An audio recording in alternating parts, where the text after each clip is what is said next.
नमस्ते। आज बात करते हैं एक ऐसी जबरदस्त रेस की जो शुरू तो हुई थी मसालों की खोज से, लेकिन खत्म हुई एक पूरे उपमहाद्वीप पर कब्जे के साथ। ये कहानी है भारत में यूरोपीय ताकतों के आने की, एक ऐसी होड़ जिसने हमारे इतिहास का नक्शा ही बदल दिया।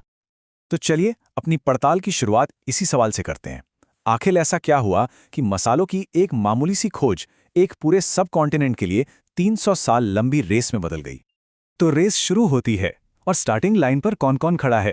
आइए देखते हैं कि इस ऐतिहासिक दौड़ में कौन कौन सी ताकतें हिस्सा ले रही थीं। अच्छा, इस रेस में कौन कौन दौड़ा, इसे याद रखने का एक बहुत ही सिंपल सा फॉर्मूला है, PDEF। सबसे पहले आए पोर्चुगीज यानी पुर्तगाली, फिर आए डच, उनके बाद इंग्लिश यानी अंग्रेज, और सबसे आखिर में आए फ्रेंच यानी फ्रांसीसी। तो कहानी शुरू होती है साल 1498 में, जब पुर्तगाल का वास्को डे गामा कालीकट के तट पर उतरा। और बड़ी इंटरेस्टिंग बात यह है कि वहां के लोकल राजा जमोरिन ने उसका स्वागत किया था। मतलब शुरुआत काफी शांतिपूर्ण थी। तो रेस में पुर्तगालियों ने तो शुरुआत में ही लीड ले ली थी। अब देखते हैं कि उन्होंने ये किया कैसे और बाकी यूरोप के लिए एक तरह से रास्ता कैसे बनाया। और पुर्तगाली एम्बिशन का जो चेहरा था वो था ये आदमी, अल्फोंसो डे अल्बुकर्क। इसी को भारत में पुर्तगाली पावर का असली फाउंडर माना जाता है। इसने 1510 में बीजापुर के सुल्तान से गोवा छीन लिया, उसे अपना पावर सेंटर बनाया और अपने इलाकों में सती प्रथा पर भी रोक लगा दी। पर रुकिए, अल्बुकर्क से पहले जो गवर्नर था फ्रांसिस्को डी अल्मेडा, उसकी स्ट्रैटेजी बिल्कुल अलग थी।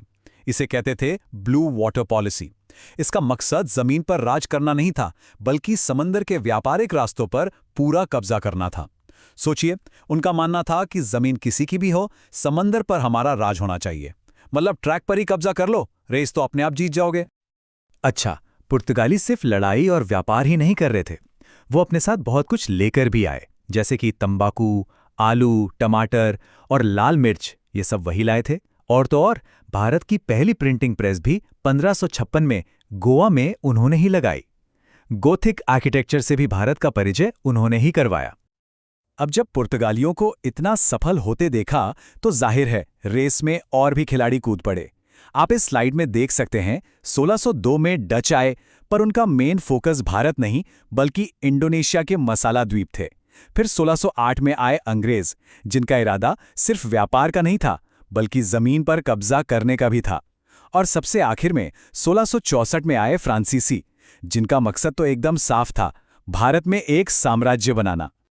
जो डच थे वो इस इंडियन रेस से बहुत जल्दी ही आउट हो गए। जैसा कि हमने देखा, उनकी दिलचस्पी इंडोनेशिया में ज्यादा थी। फिर 1759 में बेदारा की लड़ाई हुई, जिसमें अंग्रेजों ने उन्हें बुरी तरह हराया और भारत में उनकी कहानी लगभग खत्म हो गई। तो डच के बाहर होते ही अब मैदान में सिर्फ दो बड़े खिलाड़ी बचे थे, ब्रिटेन और फ्रांस। और ये था फाइनल शोडाउन, इस रेस का सबसे अहम और आखिरी मुकाबला। देखिए, इन दोनों में एक बहुत बड़ा एक फंडामेंटल फर्क था, जिसे समझना जरूरी है। ब्रिटिश ईस्ट इंडिया कंपनी एक प्राइवेट कंपनी थी। उसका मेन फोकस था पैसा कमाना, प्रॉफिट। वो फैसले तेजी से ले सकती थी। दूसरी तरफ फ्रेंच कंपनी एक सरकारी कंपनी थी, जिसे सीधे फ्रांस की सरकार कंट्रोल करती थी। इसका मतलब हर छोटे बड़े फैसले में सरकारी दखल और लेट लतीफी होती थी। वो अंग्रेजों की तरह फुर्तीले थे ही नहीं। फ्रांस की तरफ से जो सबसे बड़ा खिलाड़ी था, जो उनके सपने को जी रहा था, वो था गवर्नर डुप्ले। यही वो आदमी था जिसने भारत में एक फ्रेंच एम्पायर बनाने का सपना देखा था और इसे सच करने के लिए अपनी पूरी जान लगा दी।